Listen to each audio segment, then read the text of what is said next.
Let's start remaining part of the lesson, Framing of Constitution and its Features, lesson number 8 from GSAB Standard 9.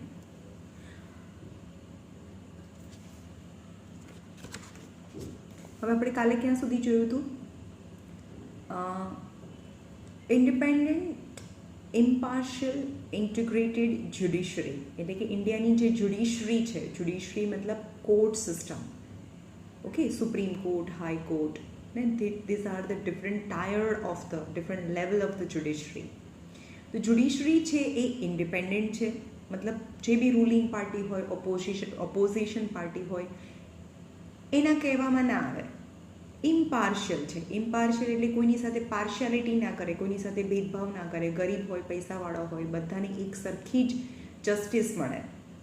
And integrated મતલબ they connect from lower level to very high level, that is the integrated. ગ્રામ પંચાયતથી લઈને supreme court સુધીની judiciary છે, that is the integrated.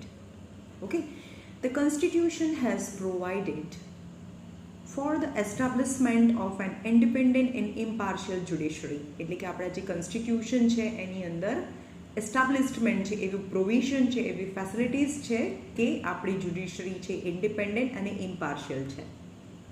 There is Supreme Court at the top and there are High Court at a state, એટલે કે સૌથી ઉપરની લેવલની જે court છે જેને સુપ્રીમ કોર્ટ કહેવાય અને એની સ્ટેટ લેવલમાં જે કોર્ટ આવે એને હાઈ કોર્ટ કહેવાય. Under this jurisdiction are the district courts at the district level, taluka level. There are local and special courts, એટલે કે સ્ટેટ કોર્ટ જે હાઈ કોર્ટ છે એની નીચેની જ્યુરિડિક્શન્સ, એટલે કે એને નીચેના કોર્ટ છે કયા કયા લેવલ પર હોય.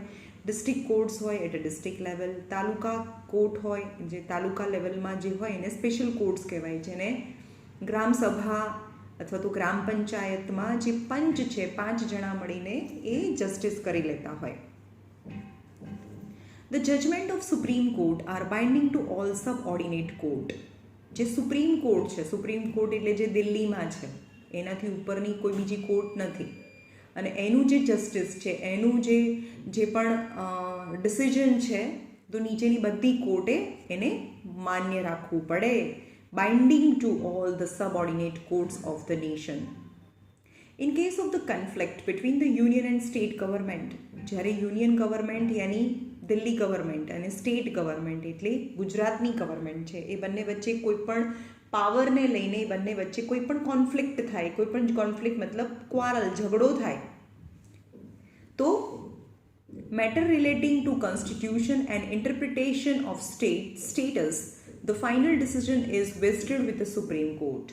એટલે કે જ્યારે પણ યુનિયન ગવર્મેન્ટ અને સ્ટેટ ગવર્મેન્ટ વચ્ચે ક્યારે પણ કન્ફ્લિક્ટ થાય તો ફાઇનલ ડિસિઝન કોનું ગણાય? સુપ્રીમ કોર્ટનું ફાઇનલ ડિસિઝન છે એ જ માન્ય રાખવામાં આવે. The Supreme Court is the protector and guardian of the Constitution. આપણે આ કાલે આટલું થઈ ગયું હતું, right?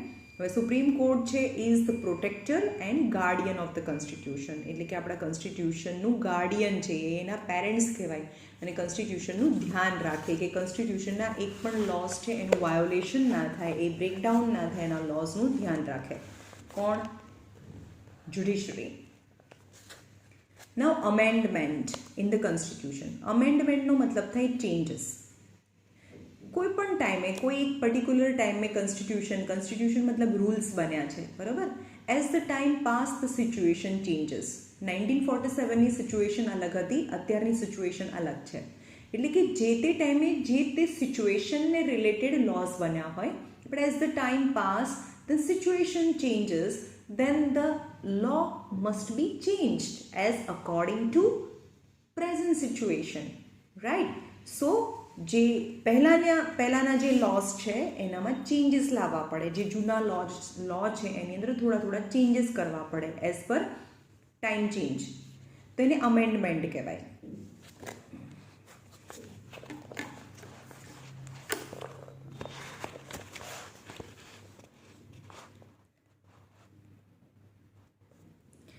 Compared to other countries' constitution of India is dynamic.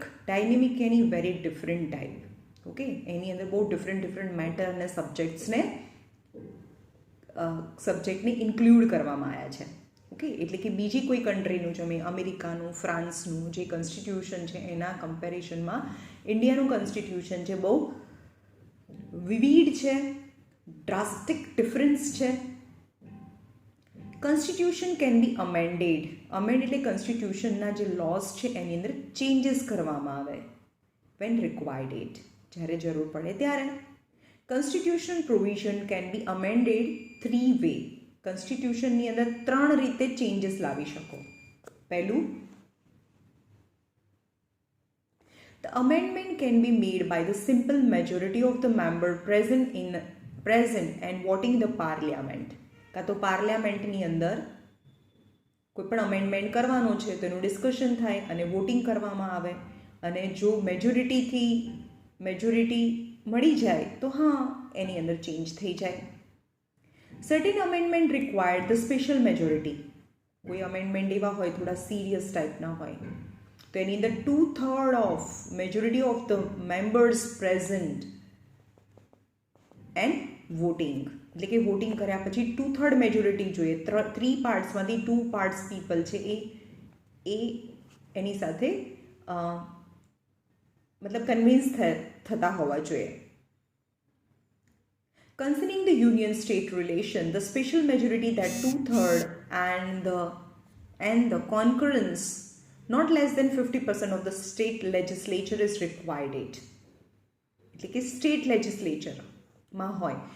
Concerning the union state relation, કોઈ પણ યુનિયન અને સ્ટેટ રિલેશન વચ્ચેનો કોઈ લો હોય અને એની અંદર જો કોઈ પણ અમેન્ડમેન્ટ કરવો હોય, એમાં ચેન્જ કરવું હોય તો special majority that 2/3 and concurrent not less than 50% of the state legislature is required. કાં તો 2/3 and not less than 50% of a state legislature. State legislature એટલે વિધાનસભા જે ગાંધીનગરમાં છે. ગાંધીનગરમાં જેટલા બી મેમ્બર છે એના 50%થી વધારે લોકો એ અમેન્ડમેન્ટ સાથે એગ્રી થતા હોય, અથવા તો 2/3 લોકો એ અમેન્ડમેન્ટ સાથે એગ્રી થતા હોય તો સ્ટેટ લેજિસ્લેચર છે, સ્ટેટના જે લો છે એની અંદર ચેન્જીસ થઈ શકે. સમજમાં એવું? 3 રીતે ચેન્જીસ થાય. Amendment can be change by simple majority if the special amendment and the 2/3 majority is required in the parliament by voting, and in the state union state relationship special majority that 2/3 of the member or more than 50% of the state legislature is required.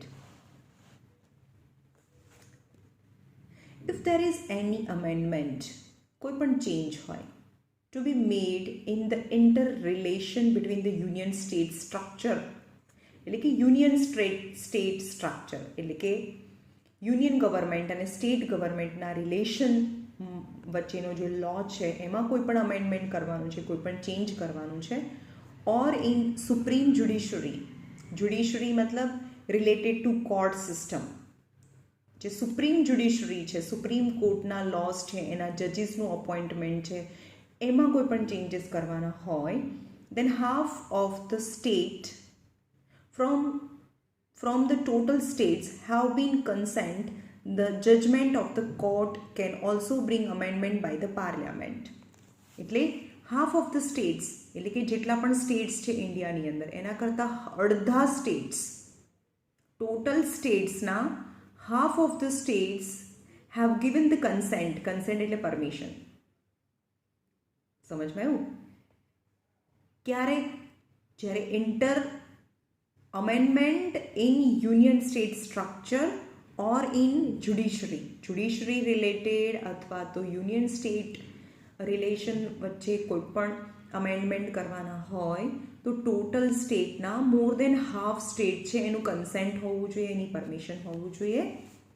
Judgement of the court can also bring amendment by the parliament, એટલે કે judgement of court can also bring amendment by parliament, અથવા તો પાર્લિયામેન્ટની અંદર લોકસભા અને રાજ્યસભા પણ આ amendment એટલે change લાવી શકે. there will be no change in the basic structure of constitution. હવે કોન્સ્ટિટ્યુશનનું જે બેઝિક સ્ટ્રક્ચર છે ને એમાં એટલા એપેન્ડિક્સ છે, એમાં આટલા આર્ટિકલ્સ છે, એમાં ચેન્જીસ ના થઈ શકે. Simple majority in parliament can bring change in the amendment of the constitution. એટલે કે પાર્લામેન્ટની અંદર જો મેજોરિટી હોય તો કોન્સ્ટિટ્યુશનની અંદર ચેન્જીસ લાવી શકાય. That's way the constitution is known as a most inconstant and flexible document. એટલે કે કોન્સ્ટન્ટ નથી, ઇનકોન્સ્ટન્ટ છે, એ ફ્લેક્સિબલ છે. ફ્લેક્સિબલ એટલે તમે એનામાં ચેન્જીસ લાવી શકો છો એ ઇન્ડિયાના ડોક્યુમેન્ટ્સમાં, કોન્સ્ટિટ્યુશનમાં. But at a certain cases it is not amended by simple majority. Without majority consent of the state is not amendable. એટલે કે કોઈ એવા ઇશ્યુઝ છે, હવે એ કયા ઇશ્યુઝ છે આપણને ખબર નથી, કેટલા બી એવા ઇશ્યુઝ છે ખાલી પાર્લામેન્ટ ના લાવી શકે. પાર્લામેન્ટની સિમ્પલ મેજોરિટી બી જોઈએ, as well as consent of permission of the states પણ જોઈએ એ અમેન્ડમેન્ટ કરવા માટે. Then to the mixture of both makes the constitution. અને બંનેનું મિક્સચર યાની majority in the parliament and consent of the state both can make constitution amended, यानी constitution ની અંદર changes લાવી શકે. universal adult suffrage મતલબ universal adult franchisee એટલે કે એડલ્ટ હોય જેની એજ 18 વર્ષથી મોટી હોય એ લોકો વોટ આપી શકે. Right. In India we have the system of adult suffrage यानी adult franchises which is flexible. According to that, citizen who is above 18 years of age and above possesses right to vote in the election. 18 years of age and above એટલે કે 18 વર્ષની એજ અથવા એનાથી above હોય, right, તો possesses right to vote in the election એટલે કે 18 વર્ષ અથવા 18 years અથવા 18 yearsથી વધારેના જે પણ ઇન્ડિયન સિટીઝન છે એમને વોટ આપવાનો રાઇટ છે, વોટ આપવાનો અધિકાર છે. Of a parliament, legislative assembly or a local self government bodies. Parliament એટલે લોકસભાની ઇલેક્શન હોય કે વિધાનસભાની ઇલેક્શન હોય કે લોકલ સેલ્ફ ગવર્મેન્ટ એટલે ગ્રામ પંચાયત, ગામડાની અંદર સરપંચ બનાવવાનો હોય, કોઈ પણ બોડી છે. This are the different bodies. As a union, is a state level, as a local bodies. Union body, state body, है ना, legislative assembly and local self bodies without any discrimination of education, property and economic status. એટલે કે ડિસ્ક્રિમિનેટેડ, કોઈને એમાં discrimination ના થાય, એના પર કોઈને પર ભેદભાવ ન રાખવામાં આવે કે એ ભણેલો માણસ છે કે અભણ છે, એની પાસે પ્રોપર્ટી છે કે નહીં, ઇકોનોમિકલી એ વેલબિંગ છે કે નહીં. પણ જે 18 years કે એનાથી વધારે એજનો હોય તો એને વોટ આપવાનો રાઈટ છે. નાઉ સેક્યુલરિઝમ. સેક્યુલર નામ પરથી ખબર પડે ધર્મ આવે. જ્યાં સેક્યુલર આવે એટલે મતલબ religion. We have discussed earlier about the secularism in the preamble. In the Constitution of India has been declared as a secular state. આખું ઇન્ડિયા કેવું છે? સેક્યુલર સ્ટેટ છે. સેક્યુલરનો મતલબ ઇન્ડિયામાં કોઈ નેશનલ રિલિજન નથી, રાઈટ? અને each and every citizen of India have a right to follow any religion as per their choice. People of different religion resides in India. Reside એટલે રહેવું. They live in India.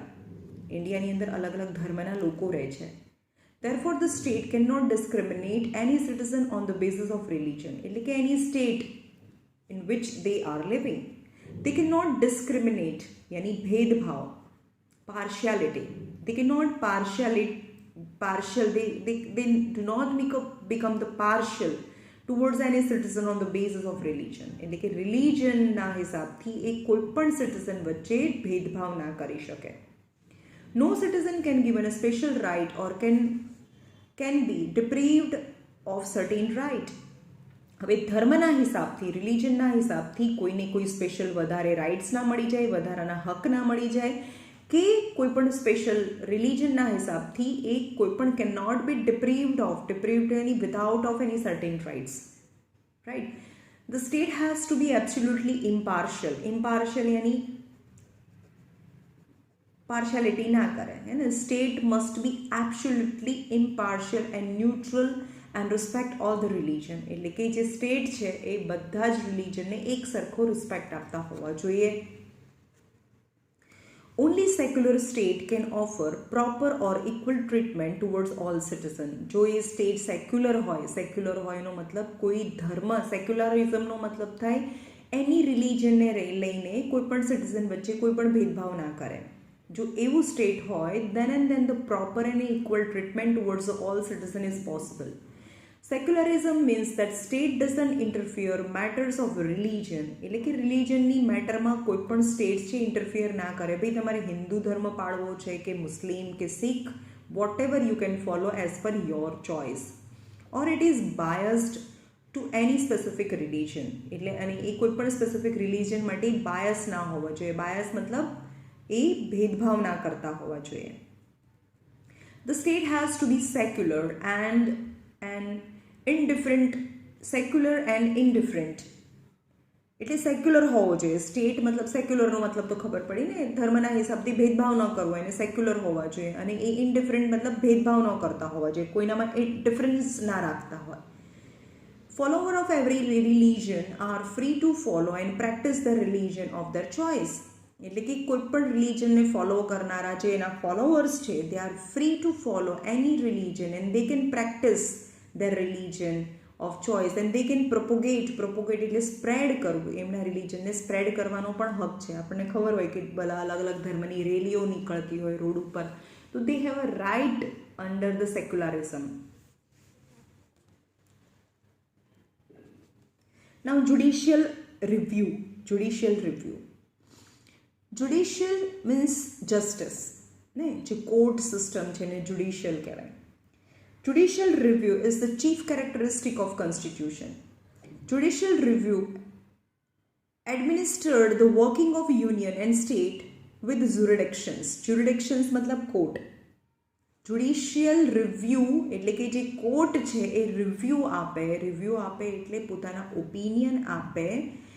Review administered the working of union and state within jurisdictions. એટલે within જ્યુરિડિક્શન્સ એટલે એના કોર્ટના કાયદામાં રહીને જે union government અને સ્ટેટ ગવર્મેન્ટ છે એના જે એડમિનિસ્ટ્રેશનનો મતલબ કામકાજ કેવું ચાલે છે એના રિવ્યૂ આપે, એના ઓપિનિયન આપે. Without disrespecting the power of parliament. એટલે કે પાર્લામેન્ટની જો સાંભળો, પહેલાં પાર્લામેન્ટ હોય ને એની અંદર કોઈ પણ લો બનવા માટે પાર્લામેન્ટની અંદર ડિસ્કસ થાય. પાર્લામેન્ટની અંદર ડિસ્કસ થયા પછી બધા હા પાડે મેજોરિટીથી તો પ્રેસિડેન્ટ પાસે જાય. હવે પ્રેસિડેન્ટ પાસે જાય એના પછી પહેલાં હાઈકોર્ટના જજ પાસે બી જાય. જો હાઈકોર્ટના જજ પણ એને અપ્રૂવ કરે તો પાછું પ્રેસિડેન્ટ પાસે જાય અને પ્રેસિડેન્ટ જ્યારે સિગ્નેચર કરે ત્યારે એ લો બને. Without disrespecting the power of parliament the constitution has made an effort to harmonise એટલે હળીમળીને રહેવું the principle of judicial review. એટલે એનો મતલબ એવો નથી કે પાર્લામેન્ટની અંદર જે પણ મેમ્બર્સ છે એણે ડિસિઝન લીધું એ ખોટું લીધું. આ 3 જગ્યાએ એની કન્સેન્ટ લેવા, પરમિશન લેવા માટે જાય. પાર્લામેન્ટના મેમ્બર્સ, પછી પ્રેસિડેન્ટ અને હાઈકોર્ટના જજીસ. ઓકે, 3 જગ્યાએ ફરે કોઈ પણ જે બિલ છે એને બિલ કહેવાય. એ 3 જગ્યાએ બિલ ફરે અને બધા એની સિગ્નેચર કરી દે તો એ બિલ છે એ લો બની જાય. એનો મતલબ એવો નથી કે જ્યુરિડિક્શન્સ છે એ કોઈ પણ એનું ઓપિનિયન આપે તો પાર્લામેન્ટ છે, પાર્લામેન્ટની અંદર જે મેમ્બર્સ બેસે છે એની રિસ્પેક્ટ ના કરી, એવું ના કહેવાય. એ ખાલી જ્યુડિશિયલ રિવ્યૂ આપે છે, એના ઓપિનિયન આપે છે. રિયલ પાવર તો પાર્લામેન્ટના મેમ્બર્સ પાસે જ હોય. Parliamentary amendments, external order, ordinance and judicial judgements are given for judicial review. હે ને, જ્યુડિશિયલ રિવ્યૂ, જ્યુડિશિયલ એટલે કોર્ટમાં જાય એના રિવ્યૂ માટે, એના ઓપિનિયન માટે, એની સલાહ માટે. એમાં કયા સબ્જેક્ટ છે? પાર્લામેન્ટરી અમેન્ડમેન્ટ્સ, પાર્લામેન્ટની અંદર જે પણ અમેન્ડમેન્ટ ચેન્જીસ કરવાના છે રૂલ્સને, એક્સટર્નલ ઓર્ડર્સ, ઓર્ડિનન્સ અને જ્યુડિશિયલ. હવે આ છે ને તમારા બહુ મતલબ જે વર્ડ્સ છે એના મિનિંગ તમે પોલિટિક્સની ભાષામાં હોય એટલે ખાલી યાદ રાખી લો કે external order, ordinance and judicial judgement are given to judicial review. If the court find any indiscrepancy in external order, ordinance or a judicial judgment, it can stop them. એટલે એની અંદર કોઈ પણ એને મિસ્ટેક દેખાય, પ્રોપર ના દેખાય, બરાબર, કે એની અંદર if court find any mistake, any improperness in the order, ordinance and judicial judgment, it can stop them by declaring them unconstitutional. હવે અનકન્સ્ટિટ્યુશનલ છે, કોન્સ્ટિટ્યુશનના લોના હિસાબથી નથી બનેલું એવું ડિક્લેર કરી દે તો એ ઓર્ડિનન્સ છે. ઓર્ડિનન્સ મતલબ order, external order, ordinance or a judicial judgment can be stopped by the High Court, Supreme Court, sorry. Fundamental rights and duties. Fundamental યાની બેઝિક. હવે આપણે ઇન્ડિયાના સિટીઝન છીએ તો આપણા રાઇટ્સ મતલબ આપણા હક અને ડ્યુટીઝ મતલબ આપણે આપણી ડ્યુટીઝ, આપણી ફરજ, આપણે શું કરવું જોઈએ. તો ફંડામેન્ટલ યાની બેઝિક રાઇટ્સ એન્ડ ડ્યુટીઝ. હવે ભારતમાં રહેવું છે, ઇન્ડિયામાં રહેવું છે તો થોડા રાઇટ્સ બી એન્જોય કરીએ છીએ અને થોડી ડ્યુટી પણ આપણી હોય ટુવર્ડ્સ અવર નેશન. તો આપણા કયા રાઇટ્સ છે અને કઈ ડ્યુટીઝ છે? The fundamental rights are confirmed to the people of India by the Constitution to live a dignified life. Dignified એટલે respectful life. એક respectful life તમે જીવી શકો એક ફંડામેન્ટલ રાઇટ છે, યાની એક સારી લાઈફ જીવી શકો એ તમારો રાઇટ છે. The most valuable capital of our country is the overall development of nation, which further lies in the fundamental duties and rights. Rights to constitutional remedies. આનો મતલબ શું થાય? રાઇટ ટુ કોન્સ્ટિટ્યુશનલ રેમેડીઝ મતલબ તમારા જે પણ fundamental rights છે, તમારા જે હક છે, એ જ્યારે એનું બી વાયોલેશન થાય તો તમે કોની પાસે જાઓ? તમને કોઈ બહાર રમવા ગયા હોય ને તમને કોઈ છોકરું મારે તો તમે કોની પાસે જાઓ? મમ્મી પાસે જાઓ. કેમ? કારણ કે તમારું ગાર્ડિયન છે, હે ને? તો તમારા બી જે પણ રાઇટ્સ છે એનું વાયોલેશન થાય તો તમે ક્યાં જઈ શકો? એની રેમેડીઝ. રેમેડીઝનો મતલબ થાય solution, right? Right to constitutional remedies. For example, તમારું કોઈ ઘર છે તો you can live a good life constitutionally, right? તમે તમારા પૈસાથી ખરીદીને એક ઘરમાં રહી શકો છો. પણ કોઈ એક બીજો માણસ છે જેણે તમારું ઘર છે એ હડપ કરી લીધું, મતલબ લઈ લીધું અને હવે ખાલી બી નથી કરતા, તો તમે ક્યાં જશો? કેસ કરશો. તો એ જે તમારો રાઇટ છે તમારા ઘરમાં તમે રહી શકો, એ તમારો જે રાઇટ છે એનું વાયોલેશન થયું તો તમે રેમેડીઝ મતલબ એના સોલ્યુશન માટે ક્યાં જશો? કોર્ટમાં જશો. That is also right. કોર્ટમાં જવાનો આપણને હક છે. That is the right to constitutional remedies. And for the children of 6 to 14 years of age, right to educations are also made available. સમજમાં આવ્યું? આપણને કયા કયા રાઇટ્સ છે? ફંડામેન્ટલ રાઇટ્સ, ઘણા બધા ફંડામેન્ટલ રાઇટ્સ છે. 6 ફંડામેન્ટલ રાઇટ્સ છે જે અહીંયા લખેલા નથી. Right to leave where we want. આપણે આખા પૂરા ઇન્ડિયામાં આપણને ગમે ત્યાં સુધી, ગમે જ્યાં પણ આપણને બિઝનેસ કરવો હોય ત્યાં આપણે બિઝનેસ કરી શકીએ છીએ. Right of speech, right of freedom, right to express the thoughts, right? એ ફંડામેન્ટલ રાઇટ્સ છે. બીજું રાઇટ ટુ કોન્સ્ટિટ્યુશનલ રેમેડીઝ. આ 6 રાઇટ છે. ફંડામેન્ટલ ટોટલ 6 રાઇટ્સ છે. રાઇટ્સ ટુ કોન્સ્ટિટ્યુશનલ રેમેડી અને right to educate. This are the basic rights. Okay. હવે duties તો આપી નથી એની અંદર, અડધું આપ્યું નથી. રાઇટ્સ આપેલા છે, ડ્યુટીઝ નથી આપી.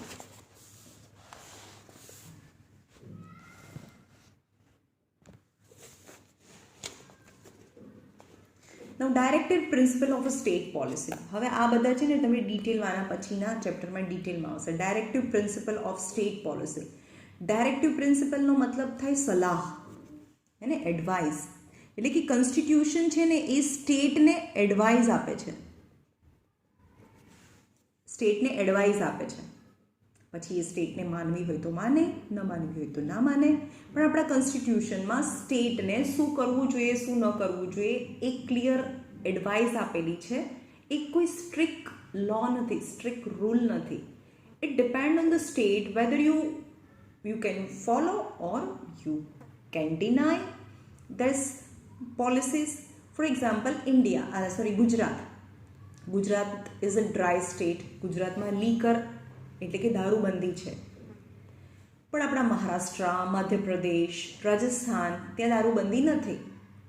તો સ્ટેટની અંદર દારૂબંધી હોવી મતલબ to declare a state as a dry state is a directive principle for the state policy.